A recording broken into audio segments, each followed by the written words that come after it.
Today's story is one that I keep returning to over and over again. It's a short, barely a paragraph long, and it raises more questions than it answers. It has fascinated theologians, philosophers, poets, and painters for thousands of years, and it is, in my view, one of the most psychologically potent scenes in the entire Bible. Jacob wrestles with a stranger or an angel in the night. That's it, that's a story. But what happens inside it, what is at stake, what is lost and what is gained, what this stranger turns out to be, I think changes everything about how you understand the rest of Jacob's life. And Carl Jung had more to say about this passage than almost anyone in the history of psychology. So let me give you the context first, because Jacob's whole life is essentially a preparation for this night. Jacob is the second born twin.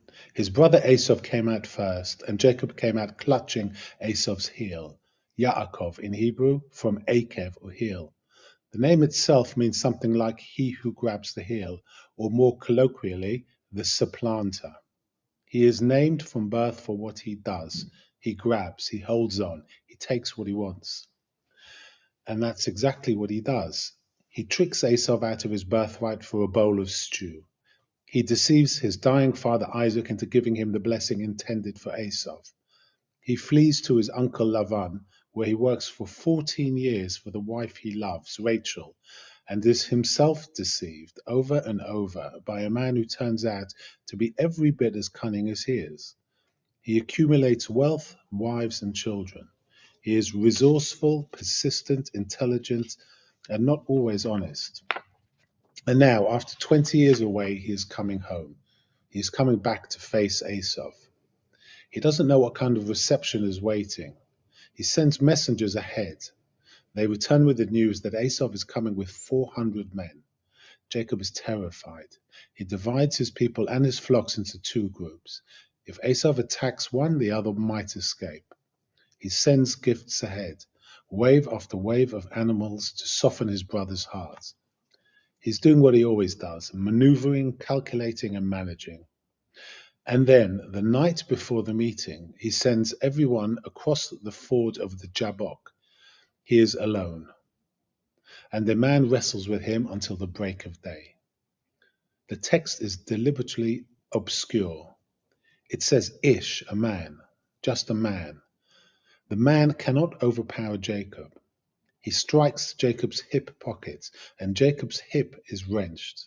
He says, "Let me go, for the day is breaking." Jacob says, "I will not let you go unless you bless me." The man asks, "What is your name?" Jacob says, "Jacob." And the man says, "Your name will no longer be Jacob, but Israel, for you have striven with God and with men and have prevailed." Jacob asks the man his name.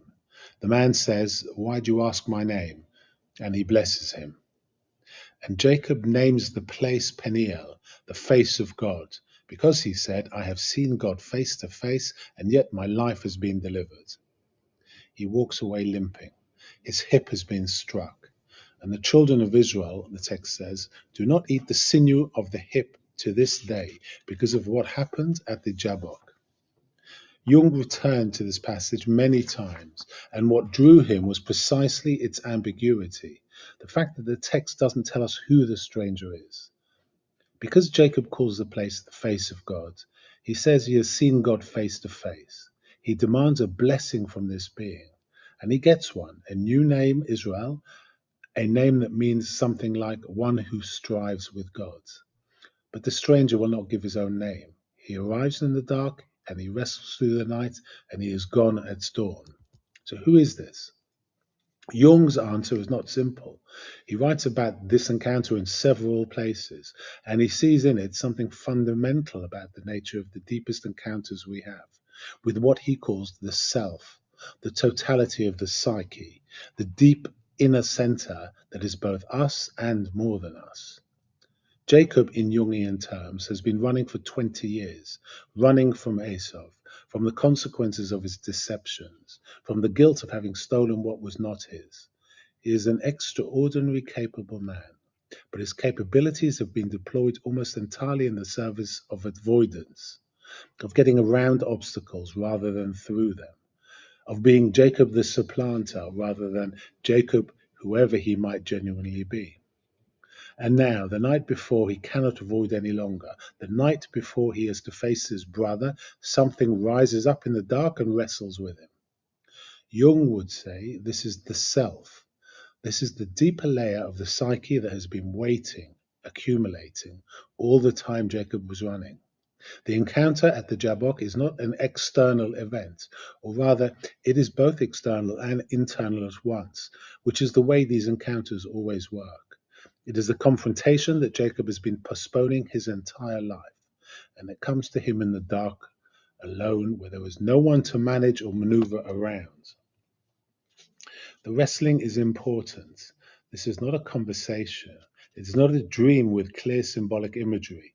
It is physical, exhausting, hours-long struggle that leaves Jacob permanently injured. Jung was clear that the encounter with the self, with the deeper layers of one's own psyche, is not comfortable. It is not a gentle awakening. It is effortful. It leaves marks. The process of individuation, of becoming who you truly are, does not happen through passive insight. It happens through a kind of internal struggle that costs something. And Jacob does something remarkable in this struggle. He does not give up. Even when his hip is struck, even when he is in pain, even when he is losing, he holds on. He will not let go. He says, I will not let you go until you bless me. This is different from all the other times in Jacob's life when he grabbed and held and took. Those were acts of cunning, of self-preservation. This is something else. He is holding on not to take something that belongs to another, but to receive something that is genuinely his. He is insisting, even in pain, even in the dark, on being seen, on being acknowledged, on being given what he came here for. And it is this refusal to let go, this demand for blessing, even from what wounds you, that Jung sees as the turn in the whole story. This is the moment Jacob stops being the supplanter and starts becoming Israel. The new name is crucial. In the ancient world and in Jung's psychology, a name is not just a label. It is an identity. It is a statement about who you are at the deepest level. Jacob's old name, the heel grabber, the supplanter, was a name for what he did to survive. It described his strategy, his wound, his compensation for being second. Jung saw in this deepest truth about how transformation actually works. We do not become more fully ourselves by avoiding what frightens us. We become more fully ourselves by engaging it, by wrestling with it, through the night if necessary, and by refusing to let go until something real is given. The blessing that comes from what wounds us is different from any other blessing. It cannot be acquired by cunning. It cannot be inherited or stolen. It can only be won in the dark by refusing to release your grip on the thing that is trying to get away. Let's look more about Jacob's limp. I often think about the fact that the text specifically says the children of Israel do not eat the sinew of the hip joint to this day because the stranger struck Jacob there. This is a food prohibition, a dietary law born from a wrestling match, a practice that marks the body of a whole people, that is passed down through generations, that is a reminder every time you sit down at a table. We are the descendants of a man who wrestled in the dark and was wounded and was blessed. There is something extraordinarily important in that. The wound is not erased. It is not healed and forgotten. It becomes part of the identity. We do not eat this because our father limped. The scar became sacred. The mark becomes a memorial. Jung would say, yes, the fully individuated person does not have no scars. They are someone whose scars are integrated, who carries the marks of their encounters that changed them, not as sources of shame, but as evidence of what they have been through and what it gave them.